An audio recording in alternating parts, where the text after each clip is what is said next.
Durante 32 años, en la Universidad Mesoamericana seguimos formando a excelentes profesionistas. Contamos con las siguientes licenciaturas: Administración, con especialidad en Recursos Humanos, Dirección o Mercadotecnia.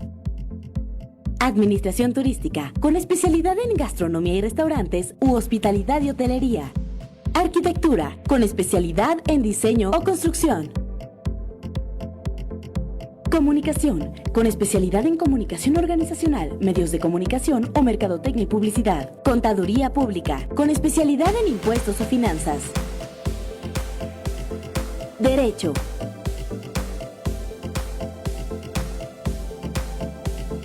Diseño Gráfico, con especialidad en Técnicas Visuales o Comunicación Multimedia.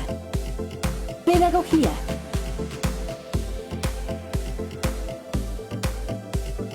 Psicología.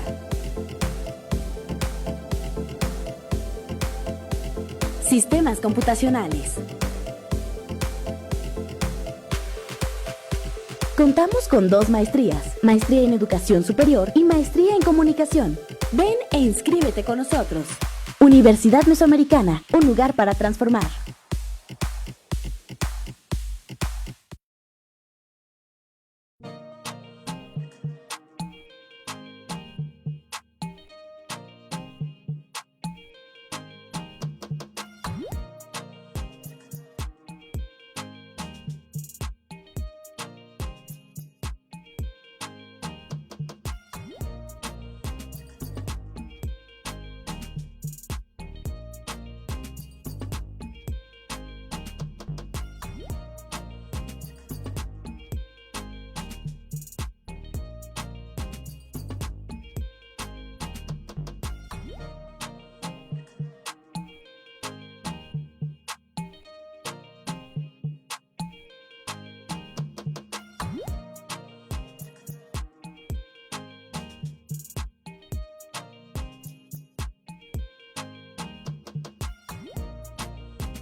Buenos días a todos, chicos. Mi nombre es Viridiana Martínez Arriaga, soy coordinadora de la licenciatura en Psicología. A nombre de la Universidad Mesoamericana Plantel San Juan, agradecemos su presencia para esta conferencia denominada Estrategia de Atención Remota para la Promoción de la Salud Mental y la Prevención Selectiva e Indicada en el Consumo de Sustancias Psicoactivas, a cargo de la doctora Silvia Morales Chainé, quien es coordinadora de los Centros de Formación y Servicios Psicológicos de la Facultad de Psicología de la UNAM. Voy a hacer como una pequeña semblanza de nuestra invitada. Ella es licenciada en Psicología por la UNAM, realizó una estancia en desarrollo infantil en el May Institute, la maestría en Psicología de las Adicciones y el doctorado en el análisis experimental del comportamiento. Es la responsable académica de la maestría en Psicología de las Adicciones, de la especialización en promoción de la salud y prevención del comportamiento adictivo y coordinadora de centros de formación para la atención e investigación en psicología de la misma facultad. Fue consejera técnica y parte del comité académico de la maestría y doctorado en psicología y pertenece al Sistema Nacional de Investigadores.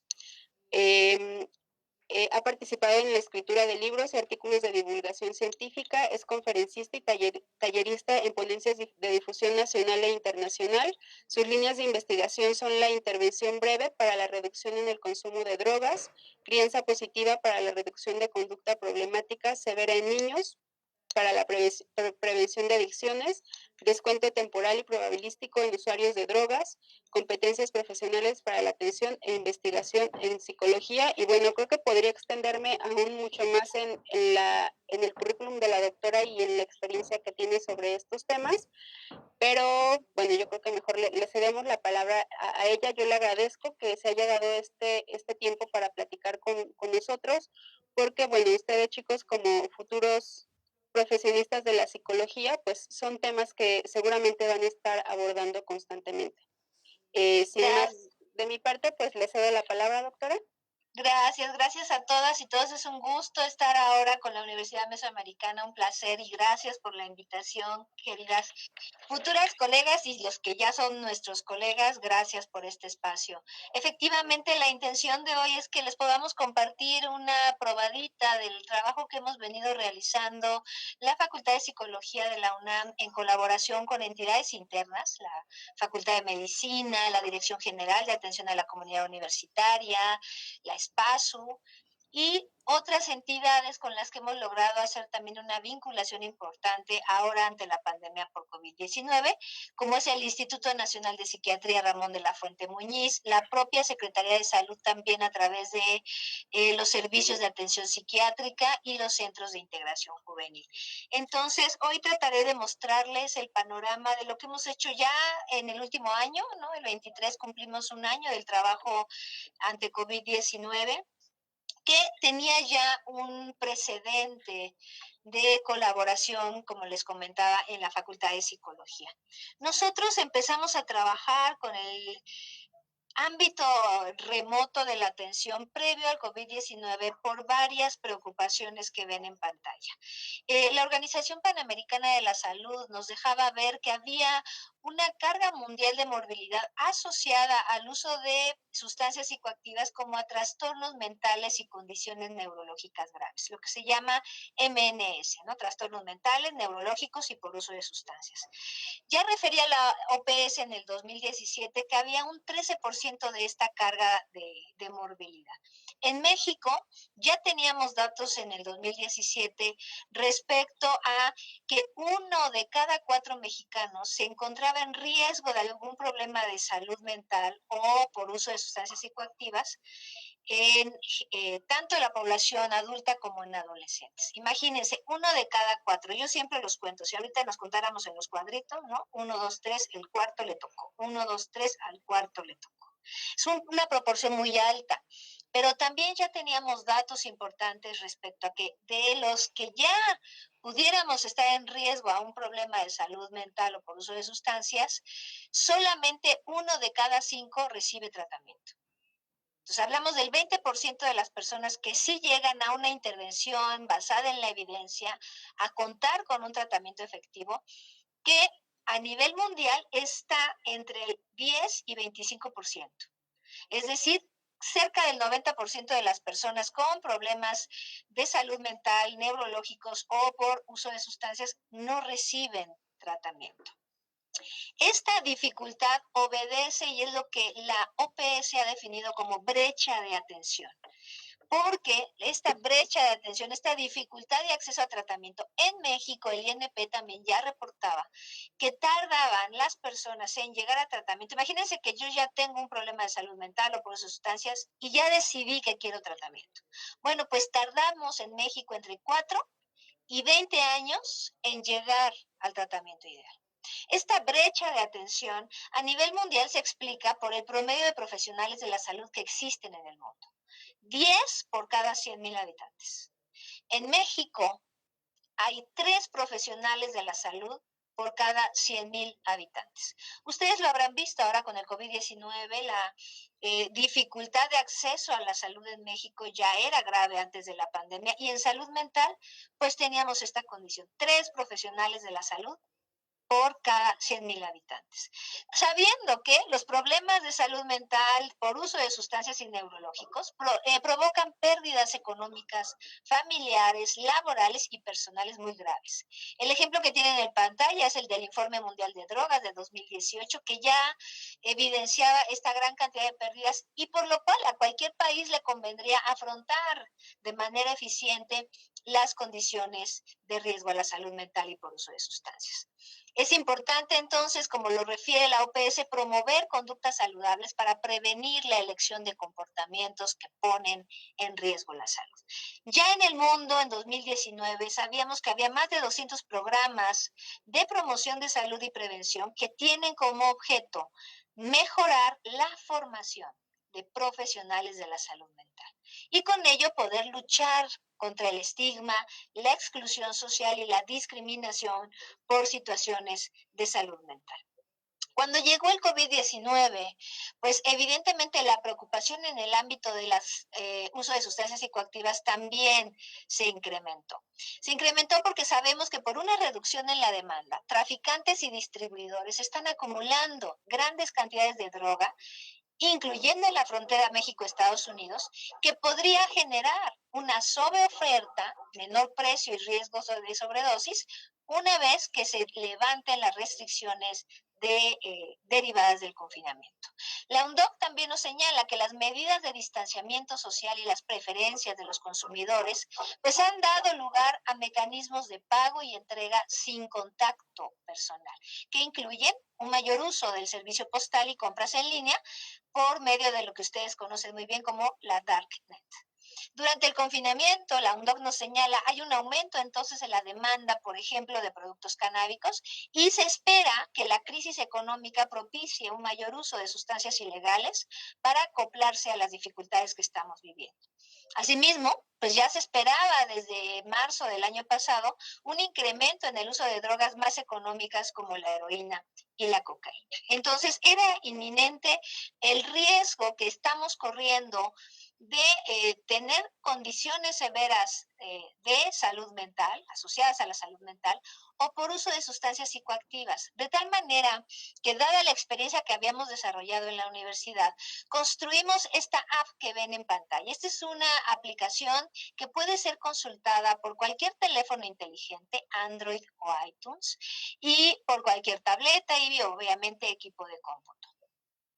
Con esta tableta y con esta aplicación pretendíamos ya nosotros desde marzo del año pasado evaluar las condiciones de riesgo a la salud mental durante la contingencia sanitaria por COVID-19 para poder evaluar, pues lo que sabemos era natural que podía ocurrir ante eventos traumáticos como lo es la pandemia, la pérdida de familiares, seres queridos, sobre estas condiciones de salud mental y al incremento del uso de sustancias psicoactivas. Esta aplicación que ven en pantalla es una aplicación que yo denomino estrategia, porque es algo más que un cuestionario. Es decir, incluye un tamizaje de salud mental y uso de sustancias, pero también entrega, con base en algoritmos, recursos psicoeducativos. Entrega infografías, entrega videos, cursos de psicoeducación en Moodle y también le da la oportunidad a las personas, como ven en pantalla, de colocar un consentimiento para recibir la llamada de un profesional de la salud que puede darles consejería, intervención breve o tratamiento de mayor alcance por algunos de los riesgos a la salud mental o por uso de sustancia, de acuerdo a los niveles de lo que hemos llamado el triaje de la salud mental. Al día de antier teníamos ya más de 137,000 personas que han ingresado a la estrategia. En un año, 137,000 personas, de las cuales cerca del 60% es público general, aproximadamente un 20% es comunidad UNAM y poquito más del 15% personal de salud. Personas que están en la primera línea de atención ante el COVID, médicos, trabajadores sociales, enfermería, psicólogos y también, por supuesto, personal de intendencia, químicos, laboratoristas que están atendiendo esta emergencia sanitaria. Estos datos que ven en pantalla son la base con la cual hoy les voy a compartir las experiencias que hemos llevado a cabo a través de esta estrategia de atención remota. De los casos que ven en pantalla, cerca del 26% reportan violencia física, emocional o sexual, ya sea recibida dentro de sus hogares o que ellos la hayan generado. Cerca del 16% reportan consumo de sustancias psicoactivas. Esto significa uso de explosivo de alcohol, más de 5 copas por 2 horas de consumo, inicio o aumento en el uso de tabaco e inicio o aumento en el uso de otras sustancias psicoactivas como la cocaína, las metanfetaminas, la marihuana, etc. Aproximadamente 13% de la población, punto alto, en las condiciones de riesgo sintomatológico.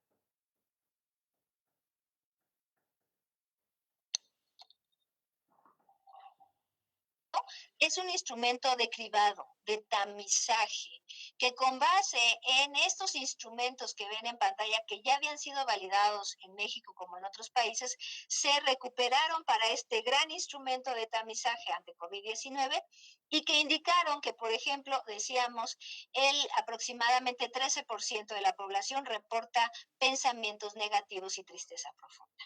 6% de la población, autolesión y suicidio, aquí se refiere a pensamiento, a malestar negativo, pensamiento de muerte, que como se imaginarán, pues es natural ante la emergencia sanitaria que estamos viviendo y por las pérdidas que tenemos. Sin embargo, es un tema importante y preocupante que se tiene que atender en nuestro país.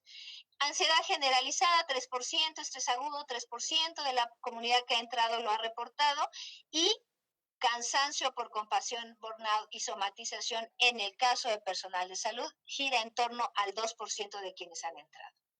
Observen, queridas todas y todos, que esta no es una muestra representativa de todo el país, porque aquí tenemos datos de las personas que ingresan a la estrategia, ya sea para solicitar información, para evaluar y generar estrategias de autocuidado a la salud mental, o porque quieren recibir atención psicológica de mayor alcance. Por lo tanto, aunque tenemos estos porcentajes, esto se refiere a las personas que de alguna manera ya se están acercando a pedir ayuda. Por lo que aquellos que están fuera de esta muestra y que no han pedido ayuda, pues requieren también un tipo de evaluación.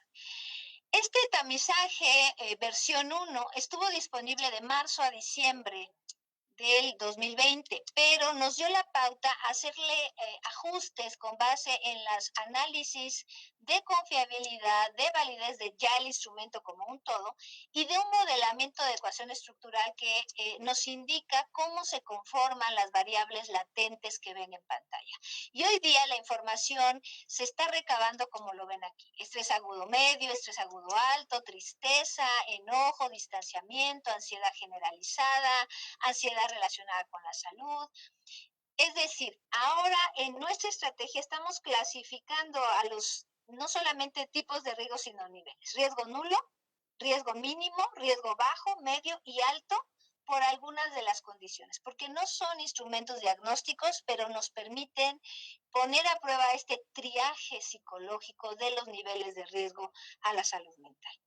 En el caso yo les traje hoy particularmente información relativa al uso de sustancias psicoactivas, porque fue lo que me pidieron, y por eso estoy haciendo más énfasis en este tema. En el nuevo tamizaje, en el nuevo instrumento, estas adecuaciones también nos permitieron hacer ajustes en la evaluación de depresión, ansiedad, uso de sustancias psicoactivas, autolesión y suicidio y estrés postraumático. Es decir, el instrumento está ahora mucho más enriquecido. Y para aquellos de ustedes que no conocen el ASIST es un instrumento que nos permite evaluar niveles de riesgo, estos tres que ven en pantalla, por uso de tabaco, alcohol y otras drogas. Y al final de la evaluación, la recomendación algorítmica nos indica si las personas requieren solo un consejo breve porque no tienen riesgo por uso de sustancias, es decir, han consumido alguna vez tal vez marihuana o alguna vez alcohol, pero no hay un patrón de conducta de uso. Intervención breve, que significa que ya hay un patrón conductual de uso de sustancias psicoactivas, o un tratamiento intensivo, porque además de un patrón de uso, ya hay un nivel de dependencia media o alta por el uso de sustancias psicoactivas. Como ven en pantalla y como ya se predecía desde la Encuesta Nacional de Adicciones del 98, la proporción de personas que no están en riesgo y que con una consejería breve se beneficiarían siempre es potencialmente mayor que la cantidad de personas que requieren una intervención breve. Una intervención breve se define como aquella que va entre las 4 y 8 sesiones y que se dirige a identificar patrones de uso, establecer metas de no consumo, planes de acción para lograrlo, planes de respaldo por si los de acción fallan y, por supuesto, un acompañamiento profesional para el establecimiento de estas metas y planes de acción, así como un seguimiento. Eso es lo que se conoce como una intervención breve. Por un tratamiento breve hablamos de programas que van entre las 12 y 24 sesiones que además de estos pasos que describe la intervención breve, ya involucran otras componentes de intervención como puede ser habilidades de comunicación, solución de problemas, manejo de emociones, control del enojo, consejo marital, búsqueda de empleo, es decir, hay una serie de componentes que se suman para poder favorecer la reinserción social, la prevención de recaídas y, por supuesto, la atención cuando los niveles de riesgo por uso de sustancias llevan ya a un nivel de dependencia media y alta. Observen que en la nueva versión del tamizaje, la que se está aplicando a partir del 14 de diciembre, estos datos son al día de ayer, que fue 24 de marzo, nos hablan de la cantidad de personas que requerirían qué tipo de tratamiento, consejo, intervención o tratamiento breve acorde a como lo estuve describiendo.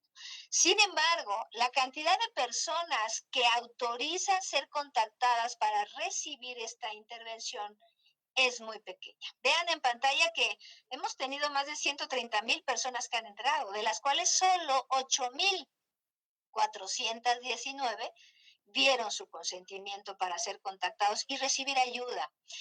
No nos sorprende este dato, ¿por qué? Porque es muy común que las personas por el estigma, por la discriminación y la exclusión social no se atreven a pedir ayuda y menos cuando el tema es salud mental.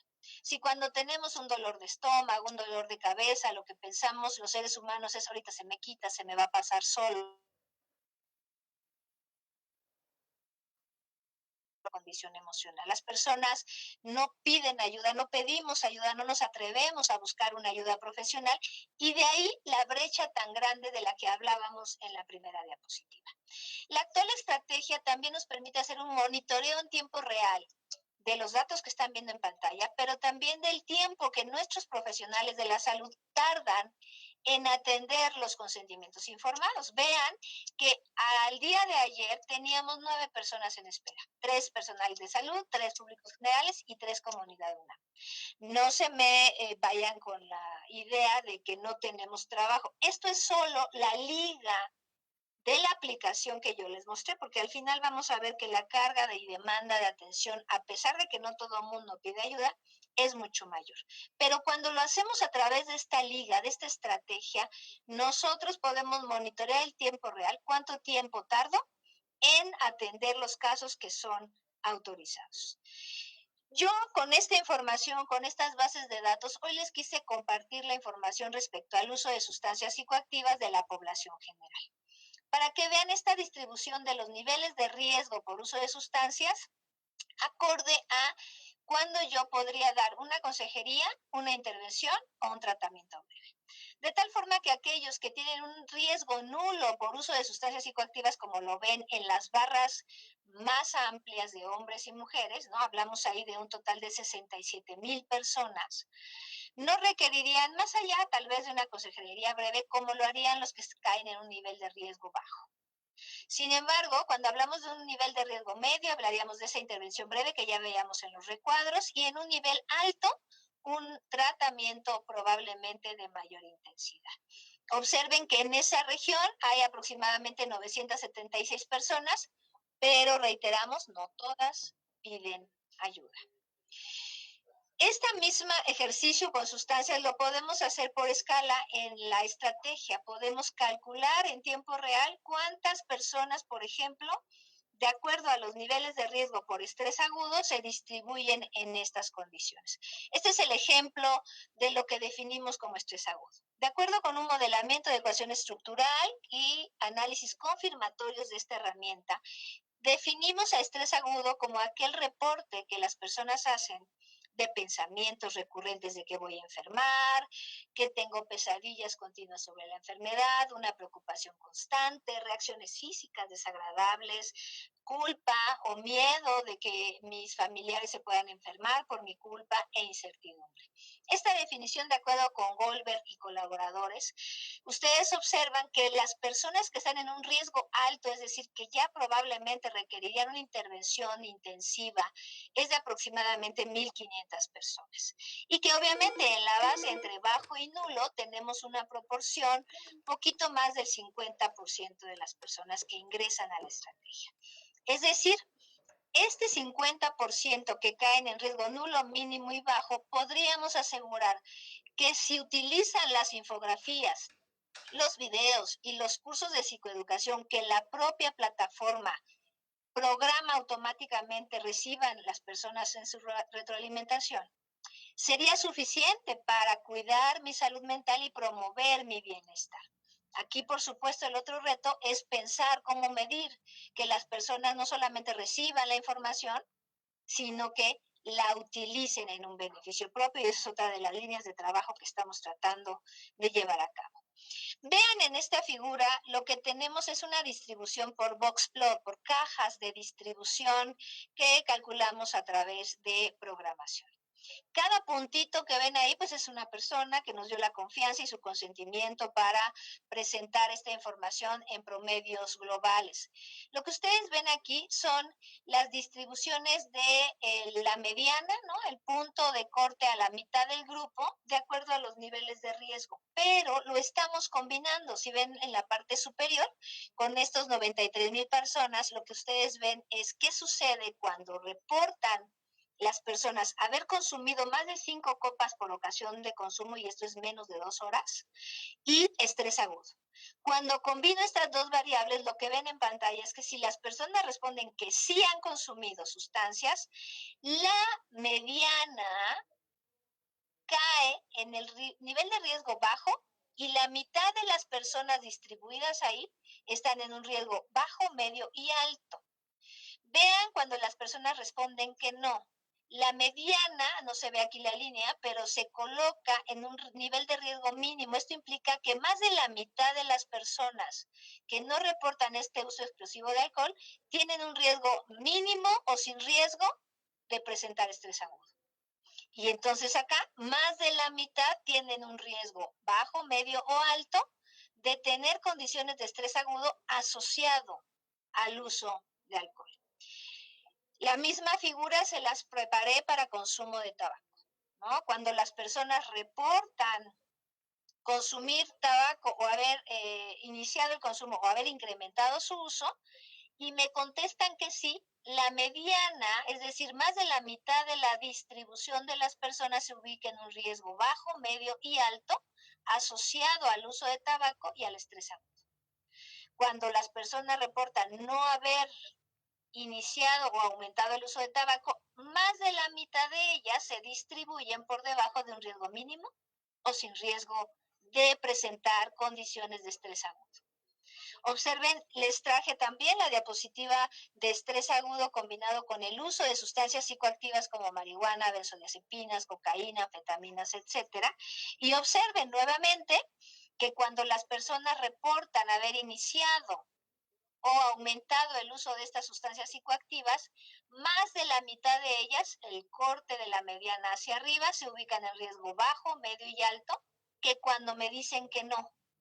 La mitad de ellas se ubican en un riesgo mínimo o sin riesgo de tener condiciones de estrés agudo y asociado al uso de sustancias psicoactivas.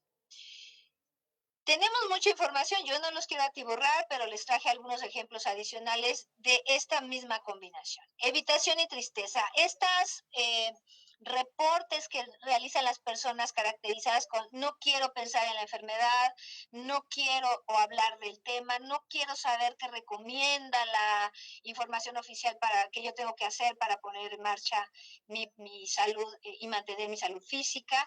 También reportan dificultad para seguir estas recomendaciones si las conocen y poco interés o placer por hacer lo que antes era satisfactorio. Sensaciones de decaimiento, tristeza profunda y pensamientos de desesperanza.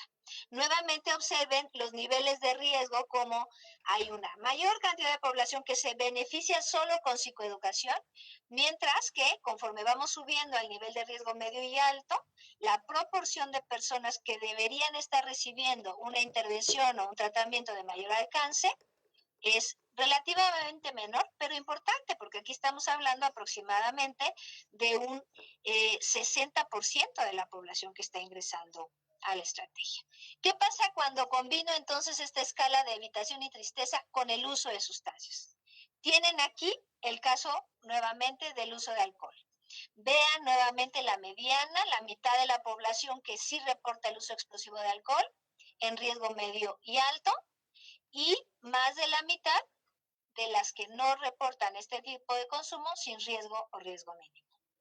En el caso de tabaco, observen la misma dinámica. Las personas que no han iniciado el uso de tabaco, más de la mitad o no tienen riesgo de presentar evitación o tristeza o tienen un riesgo mínimo a ello. En el caso de sustancias psicoactivas diferentes al alcohol y al tabaco, vemos también una condición muy clara. Aquí las box plots, si ustedes se dan cuenta, se separan todavía más y encontramos una distribución también muy relacionada entre evitación y tristeza y uso de sustancias psicoactivas. Distanciamiento y enojo es una de las escalas que nos permite detectar cuando las personas reportan pérdida de interés, sentirse distante a pesar de estar conviviendo con la familia espacios, dificultad para sentir afecto, deseo de hacer cosas para hacerse daño, dificultad para dormir, enojo y dificultad para poner atención. Nuevamente, la pirámide nos habla de esta eficiencia del triaje en términos de cuántas personas requerirían qué tipo de intervención. Y cuando lo combinamos con uso de alcohol, vemos una distribución similar cuando las personas reportan uso explosivo de esta sustancia con mayor riesgo de distanciamiento y enojo. Si yo estoy reportando el uso de tabaco, también tengo una mayor proporción de personas que al mismo tiempo reportan un riesgo bajo, medio y alto por sentir distanciamiento y enojo. Y cuando reportan el uso de sustancias psicoactivas como benzodiazepinas, cocaína, vitaminas, etcétera, también una proporción, esta figura, obsérvenla, una proporción ya no de la mitad, es 3/4 partes de la población que reportan el consumo de estas sustancias van a tener un riesgo bajo, medio y alto de tener sensaciones de distanciamiento y enojo. La última escala que les traje de ejemplo es la de ansiedad generalizada, porque es de llamar la atención que si se fijan la pirámide aquí pierde esa característica triangular, se acumula una mayor proporción de personas en el riesgo medio y alto, es decir, en la parte superior de la pirámide. La proporción de personas que reportan sentirse nerviosas, ansiosas, incapaces de controlar preocupaciones, inquietud, dificultad para relajarse por la presencia de COVID-19, es mucho mayor en este año de confinamiento. Y si lo combinamos con el uso de alcohol, de tabaco, las condiciones son también importantes. Y por supuesto, con el uso de sustancias psicoactivas distintas al tabaco y al alcohol. Observen la proporción de ansiedad generalizada y cómo incrementa cuando hay este uso sustancial de drogas. Acuérdense, la estrategia la denomino así porque nos va a implicar qué estamos haciendo, no solamente evaluación, sino la intervención y la atención de aquellos que consienten ser contactados y que entonces, de acuerdo al nivel de riesgo, podemos dar el nivel de intervención y, por supuesto, evaluar el impacto de las intervenciones. Lo que ustedes pueden ver en pantalla es las recomendaciones de la Guía Internacional de Promoción de la Salud Mental, la famosa MHGAP, versión 2.0. Aquí, en esta guía, ustedes van a encontrar las recomendaciones muy puntuales que debo seguir para psicoeducación, para la reducción del estrés, fortalecimiento de redes sociales, para la promoción del funcionamiento de la vida diaria, para lo que se tiene que hacer en el tratamiento psicológico y en las intervenciones farmacológicas, así como la toma de decisiones en la atenta alerta a la necesidad de derivación por urgencias médicas. Puede ser derivadas del riesgo de autolesión y suicidio, del uso de sustancias psicoactivas y que se llega a un nivel de intoxicación grave, por experiencias de psicosis también grave. Y entonces nosotros en las intervenciones vamos a seguir las recomendaciones de esta guía de la Organización Panamericana de la Salud. Por lo que desde los algoritmos, cuando se entregan las infografías, los contenidos están basados en las recomendaciones internacionales de las intervenciones basadas en la evidencia y las personas reciben, recuerden, no una etiqueta, no un estigma, reciben una retroalimentación de lo que respondieron en la evaluación y recomendaciones muy puntuales de lo que pueden hacer para autocuidarse y promover la salud mental. Ya lo veíamos en las diapositivas previas, yo puedo seguir estas recomendaciones o no hacerles caso. Ese es el reto también con el que, junto con la Organización Panamericana de la Salud, la Facultad de Psicología y la Secretaría de Salud, estamos tratando de abordar a través de diversas líneas de investigación. También tenemos, como lo ven en pantalla, cursos de psicoeducación respecto a cómo actuar para promover mi salud mental. En la consejería, intervención y tratamiento breve, específicamente en el caso de las adicciones, que es el tema que hoy me trae, nosotros seguimos tanto las recomendaciones internacionales de la guía como la evidencia que hemos logrado generar en los últimos años respecto a lo que nos ayuda a que las personas reduzcan o eliminen el uso de alcohol y erradiquen el uso de tabaco y otras sustancias psicoactivas. Por lo que tienen en pantalla es lo que el profesional de la salud realiza: automonitoreo, la aplicación de marcadores biológicos, recursos didácticos, el modelamiento de habilidades, el ensayo de las habilidades, la retroalimentación por parte del profesional de esas habilidades. Hoy día todo eso vía remota, excepto el marcador biológico, por supuesto. ¿Qué hace el profesional de la salud? Tiene que llevar a cabo todos estos procedimientos que ven en pantalla. Evaluación de la conducta de consumo, de los patrones de consumo, por tipo de sustancia, topografía, cantidad, frecuencia, duración.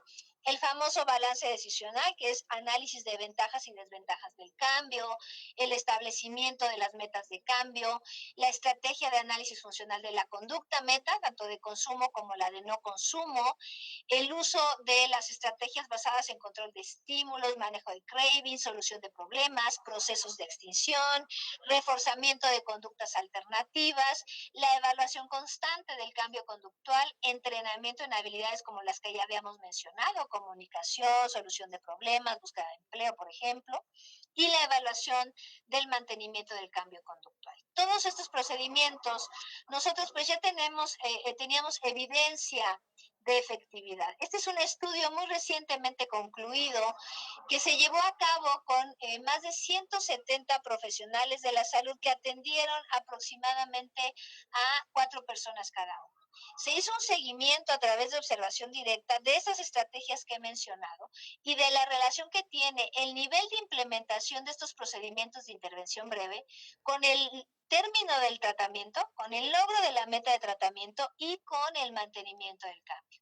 Les traje un ejemplo. Nosotros ya sabíamos, como les comentaba, que llevar a cabo ensayos conductuales, establecer las conductas alternativas o el establecimiento de las metas de consumo, todos ellos fueron procedimientos con una relación significativa en que las personas concluyan su tratamiento y logren su meta de intervención. En el caso del alcohol, la reducción de su uso o la eliminación, y en el caso del tabaco y otras drogas, la eliminación del uso de estas sustancias.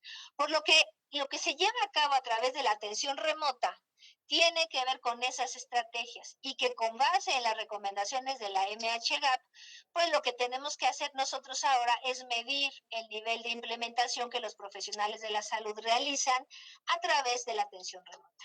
¿Cómo se lleva a cabo? A través de un conmutador virtual o de aulas virtuales como esta, Zoom, Meet y otras formas de comunicación virtual, entre las cuales puede entrar el WhatsApp, por ejemplo, o Messenger, aunque nosotros usamos preferentemente conmutador virtual con 30 líneas de extensión, porque ahí nuestros supervisores pueden monitorear el ejercicio del profesional de la salud.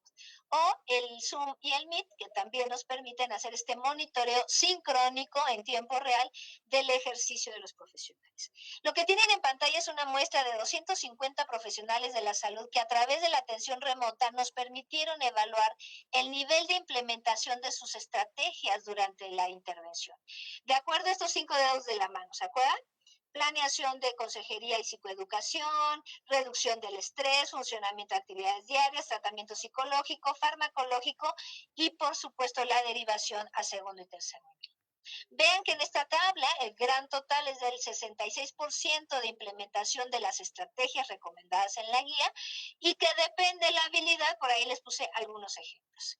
Sabemos que hay un 73%, por ejemplo, de enseñanza de cómo manejar el estrés. Los profesionales de la salud que atienden la línea, que atienden a través de la virtualidad, tienen un promedio del 74% de habilidades relacionadas con cómo enseño a manejar el estrés, ¿no? Un 68% modela, solicita práctica y retroalimenta, y vemos algunos porcentajes relativamente bajos. Por ejemplo, ese 12.5% de modela, solicita práctica y retroalimenta funcionamiento de actividades diarias.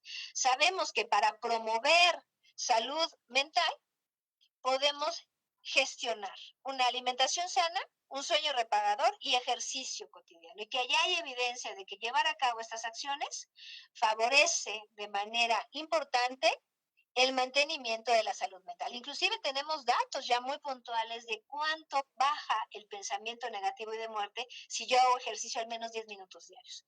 Esa habilidad poco la estaban realizando nuestros profesionales en la línea, ¿no? Tal vez por la falta de tiempo, ¿no?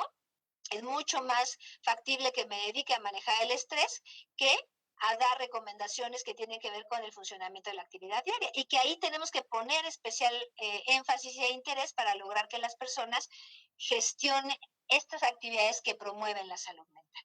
Sin embargo, y a pesar de estas variantes, esto nos da insumos de cómo podemos mejorar los niveles de implementación que, como yo les comentaba, en literatura previa ya nos daban indicadores. Es un 66% promedio. Uno podría pensar, uy, es muy bajo, es pequeño el nivel de implementación. Sin embargo, literatura previa ya nos indicaba que entre un 50 y 80% de implementación es suficiente para que las personas logren su meta de tratamiento.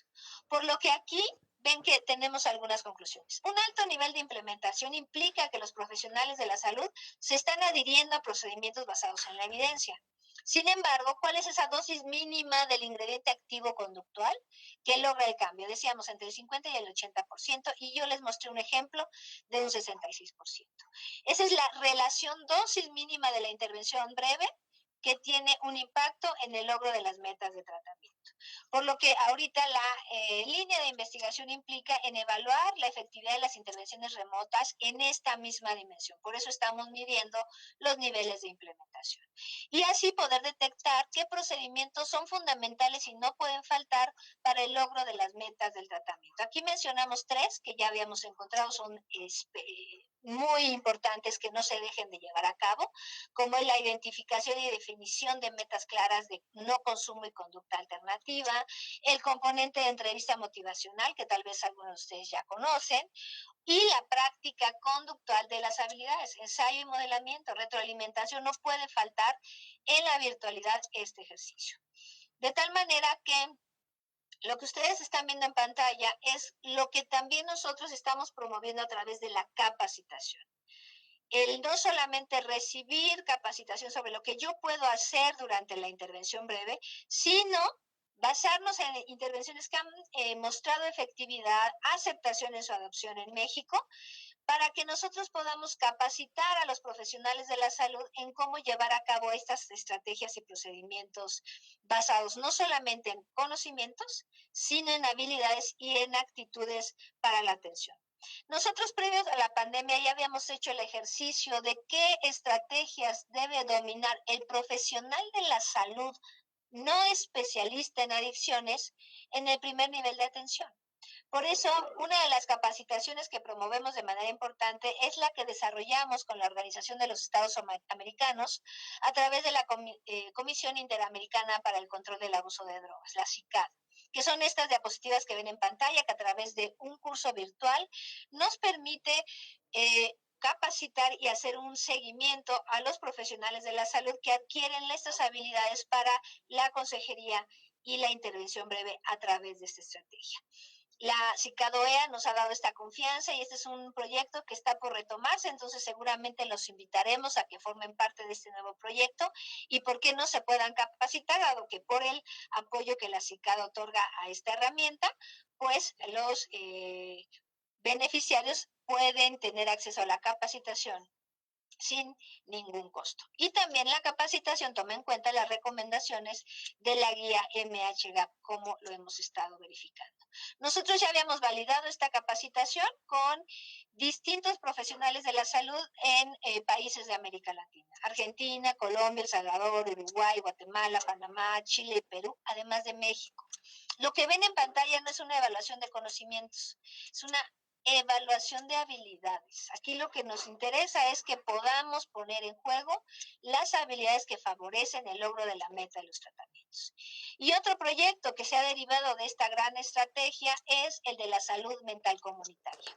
Hay otra guía que surgió ya muy recientemente a finales del 2019, que es la guía de la Organización Panamericana de la Salud para la salud mental en la comunidad, y que nosotros estamos llevando a cabo como este primer escalón para favorecer que las personas no solo reciban la psicoeducación, sino que pongan en marcha las habilidades que la constituyen. Habilidades de rechazo al consumo, habilidades para manejar emociones, para el autocuidado, el ejercicio, la alimentación, y que podamos ingerir y tener una influencia importante en la promoción de la salud mental desde la comunidad y no hasta el primer nivel de atención. Este proyecto en la universidad le hemos llamado Héroes Universitarios, ¿no? Porque son los propios estudiantes, trabajadores y académicos que se suman a la herramienta comunitaria quienes nos ayudan a la detección y derivación de riesgos a la salud mental y por uso de sustancias, pero también a la promoción de conductas alternativas saludables que ellos mismos gestionan, con la finalidad de alcanzar esta gran meta: fortalecer conductas saludables en la comunidad universitaria a partir de este entrenamiento denominado Héroes Universitarios. Esta es la gran pirámide que resume las acciones que hemos realizado en este año ante la pandemia por COVID-19. Como ven, son más de 150,000 acciones, de las cuales, por supuesto, 124,000 son aquellas que tienen que ver con el nivel comunitario que veían en las plataformas, el que hayan recibido infografías, videos y la retroalimentación. Y más de 7,800 son las personas que a través del conmutador virtual nos han dado la autorización para recibir esta consejería. Pero ya les decía yo al inicio, teníamos antes de la liga un teléfono al que las personas podían llamar, que es donde tenemos una gran lista de espera, ¿no? Si ustedes entran por el conmutador, por esta liga, ya vieron el tiempo de espera para recibir atención es muy corto. Les llaman, les dan su intervención entre 24 y 48 horas después de haber completado la información. Pero si yo decido llamar a través del conmutador, observen que hemos atendido más de 25,000 personas. 18,417 por estrés agudo, postraumático, ansiedad y uso de sustancias. Y más de 6,900 por violencia, depresión, riesgo de autolesión y suicidio, en el segundo y tercer nivel de atención. Esto implica que han recibido intervención breve o tratamiento de largo alcance. Si ustedes recuerdan, acá en consejería podríamos estar dando también intervención breve con esa duración, 4 a 6 sesiones, pero aquí definitivamente se está dando con un promedio de 4 sesiones por persona atendida, y en servicios especializados pueden llegar a ser hasta 24 sesiones. Es inminente que lo que tenemos que seguir haciendo en las universidades es promover acciones de autocuidado, como lo ven en la línea. Ese es uno de los retos que estamos tratando de abordar. Que esto que se llaman servicios informales a la salud mental puedan darnos esta herramienta de monitoreo, porque estas estrategias son las que tienen una alta necesidad por la proporción de personas, como ya lo vieron, y un bajo costo. No es que no cuesten, pero el costo es relativamente bajo en estos primeros niveles de atención que el que se invierte en el segundo o tercer nivel, que además ya decíamos al inicio, está caracterizado por 3 profesionales de la salud por cada 100,000 habitantes. Este es un ejercicio que demuestra la manera en que el profesional de la psicología lleva a cabo acciones de traslación. Es decir, desde la investigación básica, disemina, hace transferencia, mide el nivel de implementación de las intervenciones, el nivel de adopción, su difusión, el desarrollo de políticas públicas para lograr lo que hemos conocido siempre por ahí de práctica basada en la evidencia. Aquel que trabaja en las clínicas, en los escenarios comunitarios, tiene que llevar a cabo práctica basada en la evidencia. Pero esta estrategia tiene como firme intención generar evidencia basada en la práctica. Como ustedes lo vieron, la cantidad de información, la manera en que se trabaja la información, en que se mide la implementación, en que se está tratando de evaluar el impacto de las intervenciones, tiene que ver con poder difundir evidencia basada en la práctica. Muchas gracias.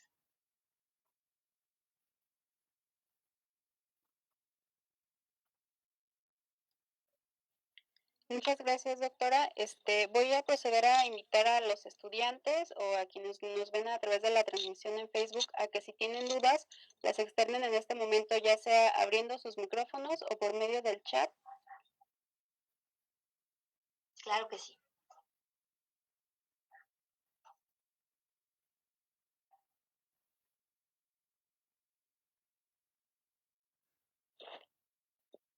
Sí, Adelante, Miguel. Buenas tardes. Bueno, yo tengo una pregunta en cómo se seleccionan o autorizan los niveles de intervención por cada caso, dependiendo también de esta población que está en aumento.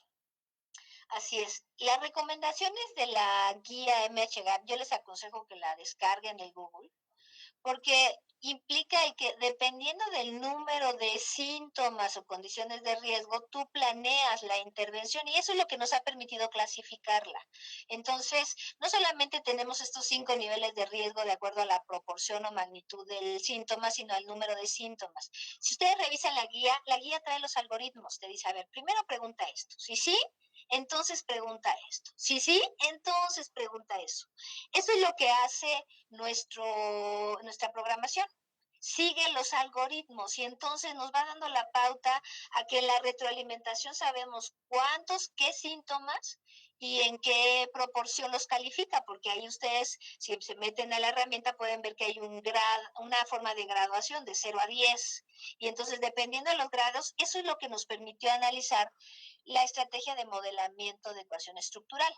¿No? Que yo a ustedes como estudiantes de psicología les recomiendo, la tienen que aprender, no solamente a calcular medias, medianas, ¿no? O ANOVAs, tienen que aprender inclusive este modelamiento de ecuación estructural, porque es el que nos indica esta primera forma de validación confirmatoria de que estoy midiendo lo que quiero medir y qué nivel de varianza explicada de los síntomas se puede llevar a cabo con el instrumento. Eso es lo que nos va permitiendo decir, bueno, la guía te dice, mira, si tienes estos síntomas, vete a un consejo breve. Si tienes estos, da una intervención de este tipo. Si tienes estos, deriva, no te queda de otra, tienes que derivar y monitorea que el tratamiento médico esté basado en estas recomendaciones. La guía es muy completa porque te dice de manera conjunta qué es lo que ha mostrado en la evidencia efectividad para atender esas condiciones de riesgo. Eso fue lo que nosotros programamos en la app y que hoy día se está aplicando con la finalidad de seguirla validando. Eso no puede parar. Es algo que tenemos que estar haciendo cotidianamente. No sé si resolví tu duda, Miguel. Sí, y también, bueno, quería preguntar en, bueno, en las 5 características de la parte de la salud mental y también la parte de psicofármacos. Esto quiere decir que no se llevan una parte de salud integral, no solamente por psicólogos, sino también por médicos, pero esto realiza un seguimiento después del término, del término de la intervención. Es correcto. La meta, Miguel, es que podamos generar una atención integral. Nosotros decimos en nuestra campaña se llama Mi salud también es mental, porque lo que queremos es dejar claro cómo la salud física y la emocional son una sola, están integrados, depende de lo que yo haga en mi comportamiento. Yo ejemplificaba si hago ejercicio, si tengo una alimentación sana, eso va a afectar mi salud mental y viceversa. Pero además, una de las metas, uno de los retos más importantes en la adopción de esta guía es que el psicólogo, el trabajador social, enfermería, los médicos, todos trabajemos como un equipo multi e interdisciplinario. Tenemos varias experiencias que han sido exitosas y muy ricas de salud integral. De entrada, la capacitación y la evaluación del nivel de implementación la estamos llevando a cabo, yo les comentaba, con la gran apoyo de la Organización Panamericana de la Salud y la Secretaría de Salud. Y entonces nuestras conferencias de salud mental las da un médico y un psicólogo. Y procuramos que la capacitación, ya decía yo, incluya enfermería, trabajo social. Porque la intención aquí es que evitemos ya el clásico pase a la ventanilla médico. Ya la atendieron, ahora pasa a la ventanilla del psicólogo. Ahora pasa a la... No, es de qué manera el psicólogo, el médico, el trabajador social y la enfermería se hablan entre sí para los planes de tratamiento, para los seguimientos. Es un reto, claro, no es fácil, pero la experiencia que llevo en estos 3 años, recuerden que les comentaba que empezamos en 2017, ha sido muy rica. Tanto nuestros médicos nos ayudan, nos explican, son parte integral del equipo, como nuestros psicólogos le han enseñado a los médicos esto que la guía llama prácticas esenciales de salud, cómo hablarle a las personas, cómo sensibilizar, cómo evitar el estigma, cómo eliminar la discriminación. Es un trabajo integral que es una de las metas más importantes de la adopción en esta guía y que creo que es un reto muy importante. ¿Sí, Miguel? Muchas gracias. Al contrario, a ti. ¿Alguna otra pregunta que tengan los estudiantes? Chicos. Doctora, yo le quería hacer una pregunta para, bueno, la respuesta me gustaría que fuera para ellos. ¿Qué habilidades considera que tendría que tener cualquier profesionista de la psicología, pero sobre todo los profesionistas que se dedican a la orientación y tratamiento de conductas adictivas? ¿Cuáles serían como...? Sí, perdón. Claro. Bueno, ahí reitero, así como hablamos de salud integral, nosotros hablamos de conocimientos, habilidades y actitudes. Entonces, obviamente, habilidades, pues debemos dominar muchas, desde una entrevista conductual, una entrevista motivacional, la capacidad de indagar, por ejemplo, sobre las condiciones de riesgo sin estigmatizar a la persona, sin hacerla sentir señalada. Eso ustedes lo van a ver en la guía, ¿no? Ahí nos dan una orientación muy clara de qué habilidades tengo que dominar en la evaluación, en el manejo y en el seguimiento de las condiciones de riesgo por uso de sustancias. Y las actitudes que tienen que ver con la empatía, ¿no? Con esta clara concepción de lo que es la salud mental y lo que no es. porque recuerden que hay un alto estigma. Cuando hablamos de salud mental, todo el mundo piensa en enfermedad.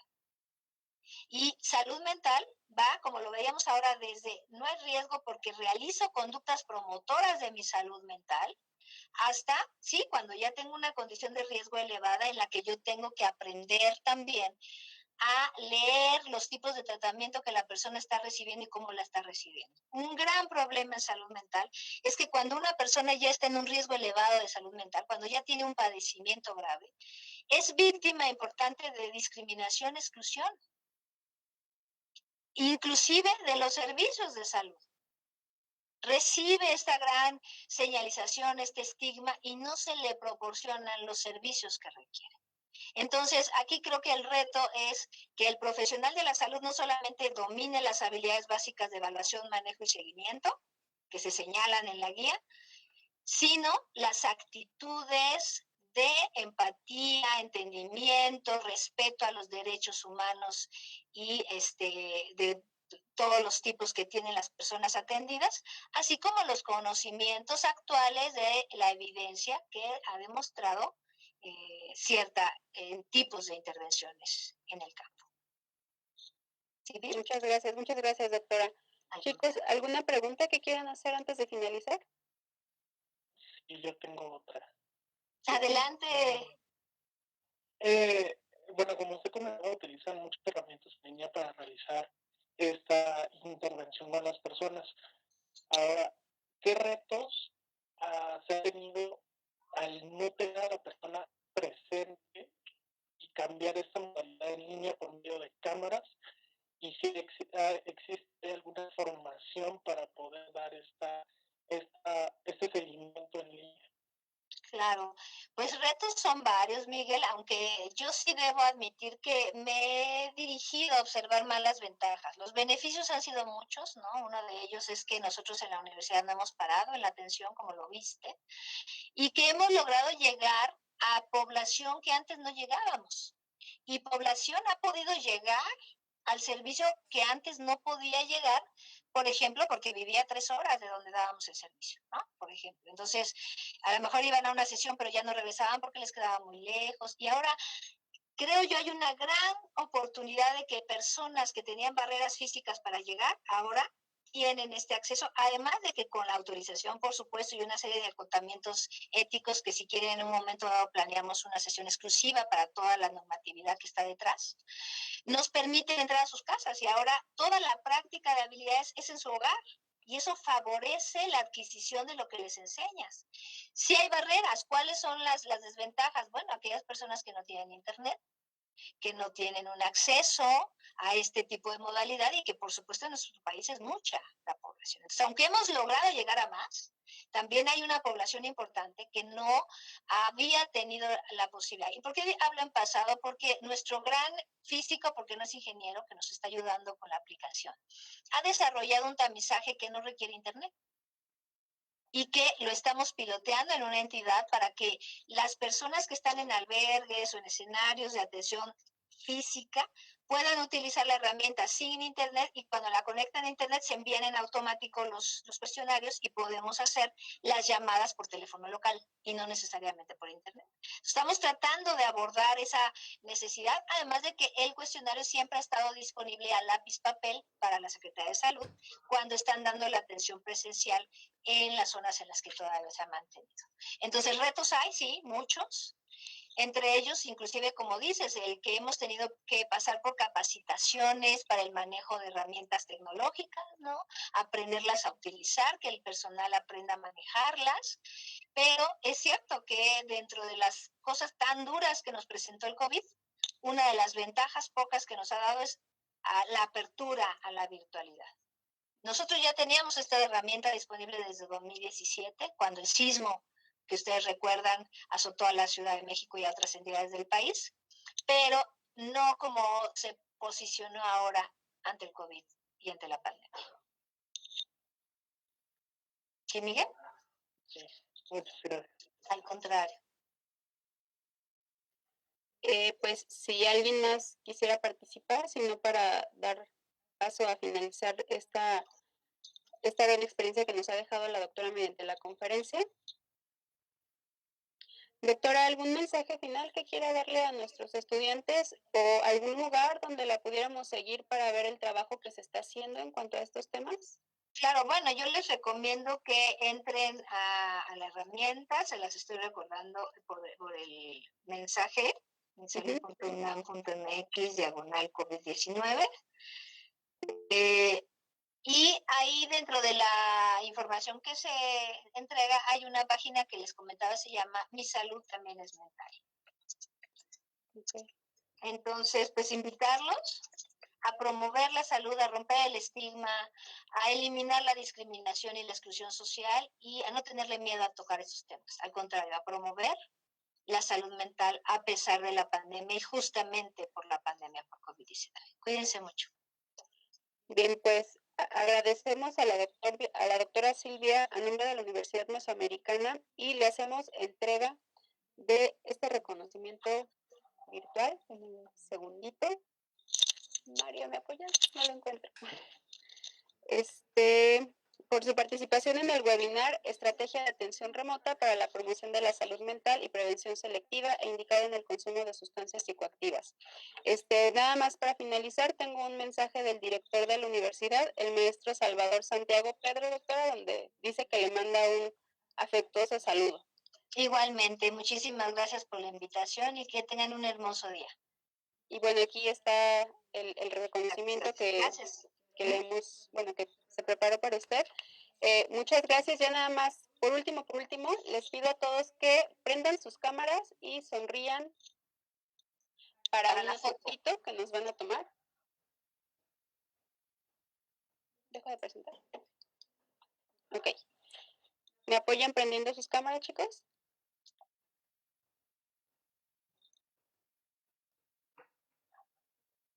Sonrían. Victoria, sonríe. Ay, ya se nos fue Victoria. Muy bien. Muchas gracias. Al contrario, cuídense mucho. Un placer. Linda tarde. Gracias, doctora. Hasta luego. Bye, gracias. Gracias. Gracias. Gracias.